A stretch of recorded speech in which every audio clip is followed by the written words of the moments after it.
Hello and welcome everyone. Today is a new day. My name is Reshmi Mukherjee. In my channel you get ICC ISC topics, English literature and English language topics only. पूरा एकदम summary से, explanation से, line wise explanation, questions सब कुछ आपको मिल जाएंगे. वो आप चेक कर लेना. लाइव क्लासेस भी चेक करना प्लेलिस्ट में. वो जो मेरा वीडियो के under you will see live class का भी है, वो चेक करो. वहाँ पे आपको बहुत सारा क्वेश्चंस मिल जाएंगे जो बहुत ही इंपॉर्टेंट है. वेबसाइट slothskill.com ये कभी भी मिस नहीं करना है, क्योंकि यहाँ पे गाइड बुक जैसे बहुत टॉपिक्स मिलते हैं. आपको कोई बुक ख़रीदने का ज़रूरत ही नहीं होगा. ठीक है. टेलीग्राम चैनल स्लॉथस्किल बोर्ड प्रेप, इसको आप मतलब यहाँ पे ज्वाइन कर लेना. आपको पीडीएफ्स आपको वो वीडियोस का लिंक मिलेंगे, तो आप मिस नहीं करोगे कुछ भी. Okay. Do not forget to like, share and subscribe. ये बहुत ही इंपॉर्टेंट है, क्योंकि मेरा जो 4 वीडियोस रहते हैं एवरी वीक, उसमें 9, 10, 11, 12 सबका टॉपिक्स रहते हैं. तो अगर आपने आपका वीडियो का व्यू ज़्यादा आया, फॉर एग्ज़ाम्पल आपको जैसे कि ये टॉपिक में व्यू ज़्यादा आया, तो मैं ISC क्लास 11 का टॉपिक्स ज़्यादा करके वीडियोस ला पाऊँगी. ठीक है, क्योंकि डेज़ तो 4 ही है ना. तो शेयर करो आपके दोस्तों के साथ जो क्लास 11 में हैं, या फिर अगर आप किसी और क्लास के हैं तो उसका शेयर करना. ये प्राइवेट क्लास के बारे में है. ये class timings, YouTube class timings ये है ट्यूसडे, थर्सडे, सैटरडे, संडे. ठीक है. और इसके अलावा अगर आप ट्यूशन क्लासेस में नहीं जाना चाहते हो, अगर आप यहाँ पे भी क्वेश्चन आंसर्स डिस्कस करना चाहते हो, तो उसका भी चांस है. आपका कोई डाउट हुआ क्वेश्चन पेपर में जो आप डिस्कस करना चाहते हो, तो वो क्वेश्चन पेपर का क्लियर स्कैन पिक्चर लेके PDF बना के ये लिंक में भेज देना. नॉट लिंक, ये जो जीमेल अकाउंट है slothskill.contact@gmail.com जीमेल ID है, इसमें भेज देना. ये मेरा ऑफिशियल ईमेल ID है. इसमें भेजने से मुझे मिल जाएगा, मैं फिर इसको डिस्कस कर पाऊँगी आपके साथ. ये अगर कोई लैंग्वेज टॉपिक हुआ, जैसे आपके पास चैलेंजेस बुक है, उससे आप कुछ प्रैक्टिस किए. तो चैलेंजेस बुक बहुत ही अच्छा है, अगर किसी के पास है तो उससे ज़रूर प्रैक्टिस करना. ठीक है. ग्रामर बुक होता है, अभी शायद दुकान में नहीं मिलेगा, पता नहीं उसका क्या हो गया है, दुकान में अभी नहीं आते हैं वो, लेकिन वो बहुत अच्छा बुक है. बहुत ही एक्सरसाइज, मतलब आंसर्स नहीं रहते हैं उसमें, लेकिन क्वेश्चंस बहुत ही अच्छे हैं, एग्ज़ाम में भी आते हैं. ठीक है. तो that is all. Let's move to our topic. Last class में आपको पता है हमने लाइन वाइज एक्सप्लेनेशन यहाँ पे करवाए थे. ये अगर आपने फॉलो नहीं किया है तो MCQ में प्रॉब्लम आ जाएगा. ऐसा नहीं सोचना कि सिर्फ क्वेश्चंस ही कर लेंगे तो हो जाएगा. लाइन वाइज एक्सप्लेनेशन भी बहुत ज़रूरी है, क्योंकि MCQs भी आएंगे और शॉर्ट आंसर्स भी आएंगे, तो वो करना है.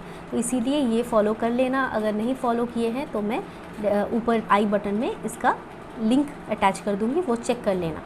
फिर आते हैं आज के टॉपिक में. आज हम क्या क्या करेंगे वो फिर एक बार देख लो. सोनेट ये क्या है, ठीक है, ये क्या बला है. ये जो शेक्सपियर का सोनेट बोलते हैं हम इसको, सोनेट 126 ना, क्या है, सोनेट 116, सॉरी. सो 116 का जो ये सोनेट है, ये सोनेट का मतलब क्या है वो डिस्कस करेंगे. इसका थीम क्या है, critical analysis, figures of speech, style, important questions, इससे ये सारे डिस्कस करेंगे यहाँ पे. तो स्टे ट्यून्ड और इसको चेक करते रहो. ठीक है. पहले हम जो डिस्कस करेंगे वो है क्या, इसका नाम क्या है. सोनेट 116 है ना, तो पहले देख लेते हैं कि ये जो शेक्सपियरियन सोनेट बोलते हैं इसको वो क्यों बोलते हैं. A Shakespearean sonnet is a type of sonnet that consists of 14 lines. Already मैंने लास्ट वीडियो में आपको बताए थे कि 14 लाइन रहते हैं इसमें, और इसका एक स्पेसिफिक राइम स्कीम होता है. ठीक है, ये भी इम्पॉर्टेंट पॉइंट है. अगर आप पूरा पॉइंट, मतलब ये जो नहीं लिख रहे हो ये पॉइंट्स, तो फिर सिर्फ पॉइंट्स अपने बुक में लिख लो. ये 14 लाइंस का पोएम होते हैं. राइम स्कीम जो है वो एक स्पेसिफिक राइम स्कीम फॉलो करते हैं. जैसे कैसा rhyme scheme, AB AB CD CD EF EF G G. जैसे हम अगर पोएम में चले तो देखो हमारा ये जो पहला वाला स्टांजा है, let me not to the हमने क्या देखा, पहला वाला स्टांजा का राइम क्या है, AB AB. तो माइंड के साथ कौन सा लाइन राइम कर रहा है, फाइंड, लव, रिमूव. ठीक है. फिर देखो तो AB AB हुआ. अभी मार्क के साथ राइम कर रहा है बार्क, शेकन के साथ कर रहा है टेकन, CD CD. फिर चीक्स के साथ कर रहा है वीक्स, और कम के साथ कर रहा है डुम. ठीक है. ये हुआ CD CD, AB AB CD CD EF EF हुआ यहाँ पे फोर्थ लाइन स्टांजा. और ये जो लास्ट है ये अलग ही होते हैं, इसका मतलब ऊपर के साथ कोई कनेक्शन नहीं रहता. ये कंक्लूडिंग टू लाइन है जिसको हम कपलेट बोलते हैं, और ये अलग ही राइम होते हैं, ठीक है। इसका नाम क्या दिए हैं यहाँ पे, देखो जी जी, A B C D E F G G, ठीक है, idea clear. Which means the first 4 lines of each stanza rhyme with each other, second 4 lines and the final 2 lines couplet, ठीक है। तो फर्स्ट ईच स्टांजा को क्वार्टरेन बोलते हैं इसको, ठीक है। वो तो एक एक क्वार्टरेन मतलब ये जो 4 लाइन का जो एक एक पोर्शन है वो उसको हम क्वार्टरेन बोलते हैं, और लास्ट का जो 2 लाइन आते हैं अलग से वो कपलेट बोलते हैं, ठीक है। तो first quatrain introduces the theme और problem, second quatrain develops the theme, वही प्रॉब्लम क्या है से बोल रहे हैं ना कि अगर ये नहीं हुआ तो ये प्यार नहीं है, अगर ये नहीं है तो इसके मतलब ये प्यार नहीं है। ये जो प्रॉब्लम के बारे में बोल रहे हैं इसको डिस्कस कर रहे हैं, डेवलप कर रहे हैं। और क्या थर्ड क्वार्टरेन में भी इसका टर्न, वोल्टा, थीम और प्रॉब्लम उसी को डिस्कस करते हैं, और लास्ट लाइन में हम लोग कंक्लूड करते हैं, रेजोल्यूशन करते हैं कि अगर ये ऊपर के जो हम 3 बात बोले ये अगर सच नहीं हुआ तो that is equal to what, ठीक है। तो वो है हमारा concluding line. Shakespearean sonnets are known for the use of iambic pentameter. ये क्या चीज़ है, rhythmic pattern of 5 stressed and unstressed syllables per line. Line में ये जो स्ट्रेस और अनस्ट्रेस्ड, जैसे हम एलिफेंट बोलते हैं, हम नॉर्मली तो इसको एलिफेंट बोलते हैं, लेकिन इसका ना एक कहीं पे स्ट्रेस होता है, कहीं पे अनस्ट्रेस होता है। जैसे एलिफेंट को सिलेबल में डिवाइड करें तो हमें मिलता है एलिफेंट, तो एलिफेंट। तो इसमें क्या होता है, जो एली पोर्शन है वो स्ट्रेस्ड है और जो फ्रंट पोर्शन है वो अनस्ट्रेस्ड है। तो ऐसे करके पूरा पोएम में इसका आयम्बिक पेंटामीटर फॉलो होता है, मतलब ये जो रिदमिक पैटर्न है उसके लिए स्ट्रेस्ड अनस्ट्रेस्ड ऐसे करके, मतलब elephant is riding on the, ऐसे ऐसे करके पोएम को रीड करते हैं लोग, ठीक है। दैट इज़ वाई इसको आयम्बिक पेंटामीटर बोलते हैं।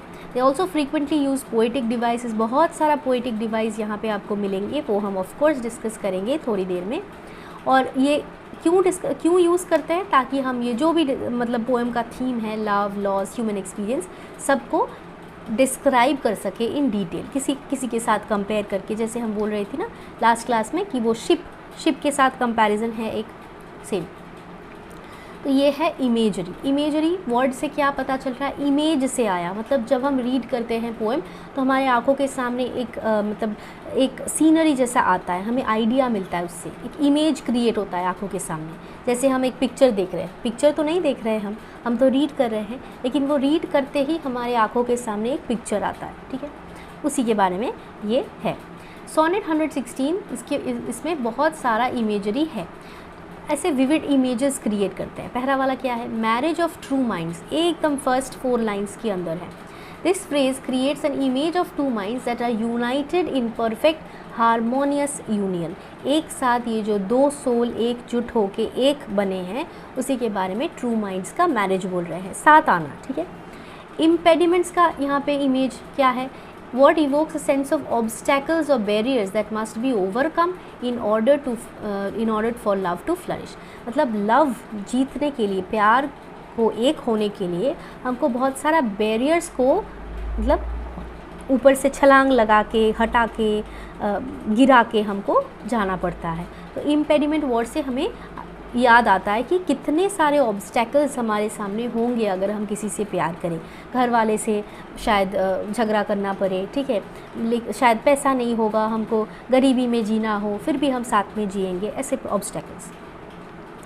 एवर फिक्स्ड मार्क, इसका मतलब क्या है, ये एक मेटाफर है। Creates an image of a constant and unchanging point of reference that remains steadfast in the face of adversity. मतलब कोई भी एवर फिक्स्ड मार्क, जैसे एक पॉइंट है, यही हमें रीच करना है, हम इधर उधर पेंडुलम जैसा नहीं करेंगे, एवर फिक्स्ड मार्क। तो ये भी हमें आइडिया देता है कि प्रॉब्लम्स आएंगे, लेकिन प्रॉब्लम के लिए हम इधर उधर घूम नहीं सकते हैं, हमें यहाँ ही पहुँचना है। ऐसा नहीं है कि प्रॉब्लम हुआ तो हम माउंट एवरेस्ट की पीक पर नहीं, माउंट एवरेस्ट तक नहीं जाएंगे, हम बेस कैंप तक ही सीमित रहेंगे, ऐसे नहीं कर सकते। माउंट एवरेस्ट चढ़ना है मतलब वहीं पे चढ़ना है। एक किसी को प्यार करते हैं मतलब उसको पाना ही है किसी भी तरह से, अगर वो भी मुझे चाहते हैं तो, ठीक है। टेम्पेस्ट मतलब स्टॉर्म्स, तो ये और एक सिंबल है कि जो भी प्रॉब्लम्स आएंगे, बहुत सारा ट्रबल्स आएंगे जो थ्रेटन करेंगे आपके लव को, लेकिन आपको स्टेबल रहना है, आपको इधर उधर नहीं हटना है। बेंडिंग सिकल, ये एक इमेज क्रिएट करता है of the passage of time as a reaper. Sickle, ये मैंने पिक्चर दिखाया था ना आपको उस दिन, ये है सिकल, ठीक है। तो ये जो सिकल है, इससे ये सब कुछ, ये जो पिक्चर आपको यहाँ पे भी दिख रहा होगा, सब कुछ काट सकता है, सबको ख़त्म कर सकता है सिवाय प्यार को, ठीक है। With time love does not change, ठीक है। और क्या है बेंडिंग सिकल? बेंडिंग सिकल तो that is what I told you just now. Edge of doom, phrase creates an image of the very end of life. End of doom मतलब जब सब कुछ ख़त्म हो जाए तब शायद जाके ट्रू लव विल एंड। उससे पहले कहीं ये दोनों को हम अलग नहीं कर सकते, ये साथ में ही रहेगा। It is a marriage of true minds. अगर कुछ हुआ और ये दोनों अलग हो गए और ये लूज़ हो गए इसका बॉन्ड, फिर ये प्यार नहीं है, ठीक है। तो that is all about our imagery. अभी theme is a very important thing for all. जो भी पोएम है, जो भी प्रोज है, उसका बैकग्राउंड में आपको थीम ऑफ कोर्स याद रखना है, क्योंकि क्वेश्चंस आ सकते हैं, ठीक है। तो यहाँ पे क्या है theme? The theme of Shakespeare sonnet is an enduring power of true love, है ना, कि हमको ऐसे रहना है, दो सोल एकजुट होके दोनों साथ मिल के रहना है, जो भी प्रॉब्लम्स है उसको साथ में डील करना है। That is the enduring power of love which is the theme. The speaker argues that love is constant, it is an unwavering force that does not alter or fade with time. Time के साथ change नहीं होते हैं, ठीक है। The poem celebrates the steadfastness of true love even in the face of obstacles. कोई भी problem आएंगे, ठीक है, ऐसा नहीं है कि आपके प्यार मतलब कोई भी प्रॉब्लम नहीं आएगा, ऐसे ही आप कर लोगे, ठीक है, मिल जाओगे उससे। ये बॉन्ड तभी स्ट्रॉन्ग बनेगा जब सारे ऑब्स्टैकल्स को आप हटा के साथ में रह सको, ठीक है। जितना आप ये ऑब्स्टैकल्स को फाइट करोगे साथ रहने के लिए, उतना आपका जो ये बॉन्ड है वो स्ट्रॉन्ग बनेगा, ठीक है। तो ये एवर फिक्स्ड मार्क है that remains constant who seek its guidance, ठीक है। Additionally the poem rejects the idea that love is subject to the whims of fate और एक्सटर्नल फैक्टर्स। ये बोलते हैं कि एक्सटर्नल फैक्टर्स कुछ नहीं है। आप अगर अंदर से किसी के साथ प्यार करते हो, किसी से प्यार करते हो, तो कोई भी एक्सटर्नल फोर्स आपको अलग नहीं कर सकता, ठीक है। Arguing the true love endures even until the end of time itself. ये रहेगा ना till your Doom, till both of the couple is dead, तब तक वो नहीं, एक दूसरे से अलग नहीं होगा, ठीक है। That is about the theme. Now we'll move to the figures of speech, very very very very important. तो इस फिगर ऑफ स्पीच में जो फर्स्ट पॉइंट है दैट इज़ मेटाफर। इसमें तो कुछ हमने ऑलरेडी आपको डिस्कस कर दिए हैं, इमेजरी जब हम डिस्कस कर रहे थे तब। तो फर्स्ट जो आता है पॉइंट नंबर 1, ये है love is not love which alters when it alteration finds, line 2 और 3। इसका मतलब क्या है कि this love is not, this is an example of a comparison between two things using the word which, है ना। लाइक और एज यूज़ नहीं किए हैं, विच का यूज़ करके कंपैरिजन किए हैं, किसके साथ? It is a comparison between true love and the love that is not true, okay. True love and the love that is not true, इन दोनों को एक के साथ और एक को कंपेयर किए हैं यहाँ पे। Next one, it is a star to every wandering bark. This is very easy. ये जो लव है this compares love to the star, ठीक है, जो गाइड करते हैं हमको ठीक रास्ते पे, ठीक है। Love is not time's fool, यहाँ पे क्या है? This compares love to a person, ठीक है, who is not subject to the whims of time. ये टाइम के साथ इधर उधर नहीं होता है, इसीलिए ये भी एक मेटाफर है। लव एक आदमी के साथ कंपेयर किए हैं। Next, love alters not with his brief hours and weeks. यहाँ पे there is a negative comparison between love and time, कि टाइम जब चेंज होता है लव नहीं चेंज होता है, इन्वर्सली प्रोपोर्शनल, ठीक है। तो word alters is use to describe how time changes everything around us. Time तो सब कुछ चेंज कर देते हैं, बाल सफ़ेद हो जाते हैं, अभी आँख से दिख पाते हैं, फिर कैटरैक्ट नहीं हुआ तो देख नहीं पाएंगे, ठीक है। तो there are different types of things that will change, only जो चीज़ नहीं चेंज होता है वो है लव। तो दे आर inversely proportional. Last one, but bears it out even to the edge of doom. इसका मतलब क्या है? मतलब there is a positive comparison between love and the person who is able to endure even the most difficult of circumstances. मतलब जो भी difficulty आया वो एंड्योर कर लेगा। तो ये डायरेक्ट कंपैरिजन है, ऑपोजिट नहीं, इन्वर्सली नहीं। Next, personification. पर्सोनिफिकेशन का मतलब क्या है? When we use human attributes to non living things. अगर नॉन लिविंग थिंग्स को बोला गया कि ये बातें कर रहा है, ये नाच रहा है, ये गा रहा है, तो वो बन जाएगा पर्सोनिफिकेशन। पर्सोनिफिकेशन में first point what is it, love is not time's fool, नहीं सॉरी, हाँ correct, love is not time's fool. Line 9 में है यहाँ पे, इसका मीनिंग क्या है, time is being given human like qualities by being described as a fool. इसको किसके साथ, मतलब time is not a living thing, लेकिन हम डिस्क्राइब कैसे कर रहे हैं, we are comparing this time to a foolish man, okay, foolish human, okay, जो पीपल को डिसीव, मतलब दैट कैन डिसीव और मिसलीड पीपल, ठीक है। तो इसीलिए ये हो गया पर्सोनिफिकेशन। एलिट्रेशन, ये तो वेरी इजी है। एलिट्रेशन मतलब कॉन्सोनेंट साउंड्स जो हम यूज़ करते हैं ट्वाइस और more than 2 times in a line. यहाँ पे चेक करते हैं कौन सा एलिट्रेशन है। Let me not to the marriage of true minds, so T, यहाँ पे भी टी है, ठीक है, फिर यहाँ पे ट्रू माइंड्स का टी, ठीक है, दिस वन एलिट्रेशन। और bends with the remover to remove, फिर ये आर, यहाँ पे आर, अगेन एलिट्रेशन। फिर next one line 6, that looks on tempests and is never shaken, ठीक है, यहाँ पे कौन सा एलिट्रेशन है, that looks on tempests and is never shaken. We can say that T, यहाँ पे टी है एक, ठीक है ना, और टेम्पेस्ट का भी टी है। लास्ट वन है within his bending sickle's compass come, within his bending sickle compass come, तो यहाँ पे सी रिपीट हो रहा है, सी, तो एलिट्रेशन अगेन।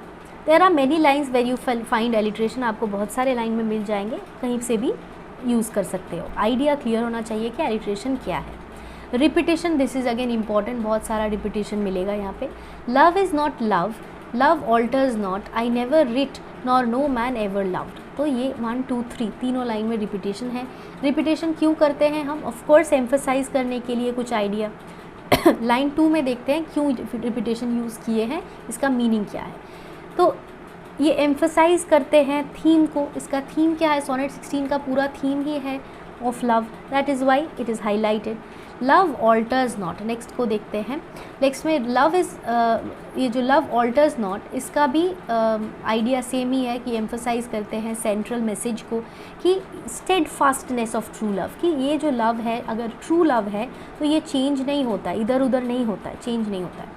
आई never writ nor no man ever love, इसका मतलब क्या है, आई नेवर रिट, इसका मतलब it is a final statement है ना, कंक्लूडिंग स्टेटमेंट है कि speaker's conviction that true love is unchanging, true love change नहीं होता है, वैवर नहीं करते हैं, पेंडुलम जैसा इधर उधर नहीं करते हैं, it transcends time and space. और अगर मेरा जो पॉइंट्स है ये गलत हुआ तो फिर मैं सोच लूँगी कि true love never happened for anybody, ये है ही नहीं कहीं पे, ठीक है। So this is the final concluding line highlighting the idea of love, the meaning of love. These are the figures of speech in the first page, but don't think कि यही सिर्फ है, तो देखो इतना सारा और भी है। Antithesis, antithesis का meaning क्या है? It is a figure of speech that involves contrasting two opposing ideas or concepts in a balanced or parallel manner. दो आइडिया को साथ में रखे हैं जो कॉन्ट्रास्ट करते हैं एक दूसरे को। लव इज़ नॉट लव, यहाँ पे देखो, लव ऑल्टर्स नॉट, ठीक है, ये जो नेगेटिव्स दिए हुए हैं इसका मीनिंग क्या है, love is not love which alters when alteration finds, ये antithesis between the idea of true love and false love, इन दोनों को कंपेयर किए हैं। क्यों कंपेयर किए हैं, ये लव को, ट्रू लव को फॉल्स लव के साथ कंपेयर करके दिखा रहे हैं कि, हाईलाइट कर रहे हैं कि आइडिया ऑफ ट्रू लव, ये ट्रू लव है क्या, ठीक है, जो चेंज नहीं होता है उसको ट्रू लव बोलते हैं। कॉन्ट्रास्ट करके दिखा रहा है कि ये ट्रू है, ये कभी भी ट्रू हो ही नहीं सकता, ठीक है। हाई, और इसका सेम आइडिया हो गया होगा, ये दोनों को मतलब एक दूसरे के साथ, जैसे ब्लैक एंड वाइट दिखा के हम दिखाते हैं ना कि देखो ये पॉसिबल है और ये कभी भी पॉसिबल हो ही नहीं सकता, वैसे ही शो कर रहे हैं। हाइपरबोली, ये तो पता है आपको, डैफोडिल्स में भी आपने रीड किया होगा क्लास 9-10 में। Hyperbole is figure of speech जहाँ पे एग्जैजरेट करते हैं, एम्फसाइज करते हैं कोई आइडिया को। Whose words unknown although his height be taken, तो इसका मतलब क्या है कि the speaker uses hyperbole to exaggerate the idea the worth और वैल्यू ऑफ लव, कि इसका हाइट हम मेजर ही नहीं कर सकते, ये कितना तक पहुंच सकते हैं, इसका मैग्नीट्यूड क्या हो सकता है, इसका हम आइडिया भी नहीं लगा सकते। कोई बीमार हुआ तो कोई किसी का किडनी दे दिया उसके लिए, क्यों? क्योंकि प्यार करता है, सोचता है कि मेरा एक किडनी से अगर ये बच जाए, अगर मैं बीमार भी रहूँ फिर भी ठीक है, वो तो उसका तो तबीयत ठीक हो जाए।